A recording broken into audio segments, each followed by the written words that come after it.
Hey everyone, welcome back to Financial Futures. Hope you're having a fantastic day so far.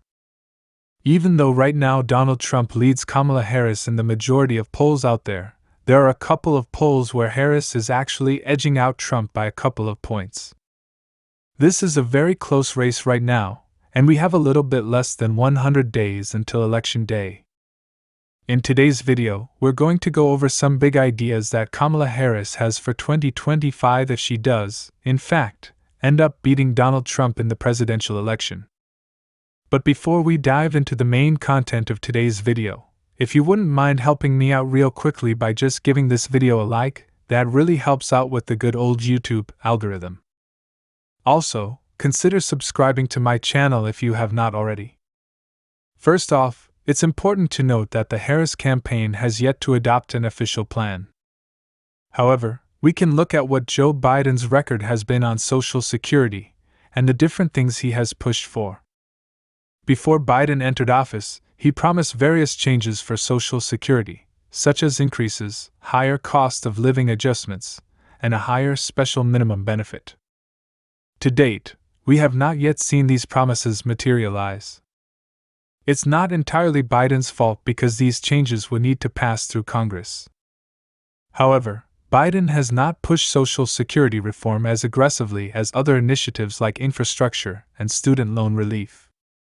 Kamala Harris is staunchly opposed to any proposal that would reduce or cut Social Security benefits. She opposes raising the full retirement age, which could be crucial. If a bipartisan bill in Congress proposed raising the retirement age, would Harris veto such a bill if she were president? She says she is against any cuts, whether they are benefit reductions or age increases. Harris has previously supported proposals from President Joe Biden. As VP, Harris stood behind Social Security proposals put forth by Biden. This includes reinstating the 12.4% payroll tax on earned income above $400,000 per year. Currently, income between $0.1 and $168,600 is subject to this tax, but anything above that is not taxed. Biden wants to tax income above $400,000, and as a senator, Harris supported a threshold of $250,000. In 2019, as a senator, Harris co-sponsored the Social Security Expansion Act introduced by Bernie Sanders. This bill called for the 12.4% payroll tax to commence at $250,000 rather than $400,000, showing Harris's support for more aggressive tax collection to fund Social Security. Harris also favors a cost of living adjustment, COLA, expansion for seniors. Currently, COLAs are based on the CPIW, but Harris wants to switch to the CPIE, which better reflects the expenses that the elderly face. Biden supported this change too, but it never cleared Congress.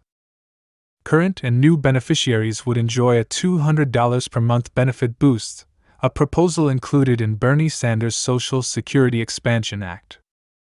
Harris supported this idea, which would provide a significant increase for all Social Security recipients. Harris aims to increase the special minimum benefit. Currently, it's $1,066.50 per month, but Harris wants to increase it to 25% above the federal poverty line. This would result in an increase of around $500 per month for those receiving the special minimum benefit. Harris would have the wealthy pay their fair share by ending payroll tax loopholes. This means reinstating the payroll tax on income above $250,000 or $400,000 per year, ensuring higher earners contribute more to Social Security. However, even with these proposals, it's likely they would fall short of fixing Social Security. The extra revenue from higher taxes would be offset by the increased benefits, maintaining the solvency issue. We would still face the problem of funding Social Security in the long term. The likely Democratic presidential nominee would find little support in Congress for reform. Any idea from Harris or Trump would need bipartisan support to pass the Senate, requiring at least 60 votes. This has been a significant hurdle for any substantial reform. So I leave you with one question: who do you trust more with the future of Social Security, Kamala Harris or Donald Trump? Leave your answers in the comments section below. Next, we're going to dive into the hot topic of Medicare for All and why some are urgently pushing for its implementation. I have all the details for you right here. Let's get into it. We've got to stick together right now. Things are changing very rapidly, and it's a weird time for all of us. A lot of things are changing. Again, thank you so much for watching. Let's talk about Medicare for All. Now, this is certainly not a new concept. We've been hearing about this for years, mostly from Senator Bernie Sanders and a number of other lawmakers who have been advocating for Medicare for All or some form of Medicare expansion. Currently, around 65 million people are enrolled in Medicare. That's a significant number, but it's still a small percentage of the total U.S. population, which is about 334 million people. These lawmakers and many advocates argue that we need to implement Medicare for All immediately, a single-payer program for insurance and healthcare coverage in the United States, similar to what many other developed countries have in place. They continue to say that healthcare in the U.S. is falling behind other well-developed nations around the globe. So, let's break down some numbers and statistics. Last year, medical spending in the U.S. was a staggering $4.8 trillion. That's an increase of 7.5% year over year. If we project forward, by 2032, it's estimated that annual medical spending will reach $7.7 trillion. That's a $2.9 trillion increase, representing about a 50% jump in less than a decade.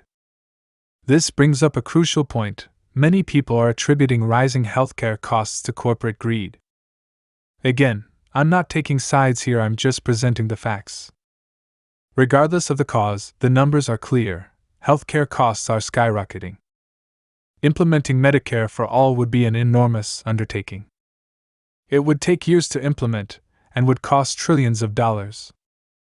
However, some argue that, in the long run, it could save money by streamlining healthcare spending.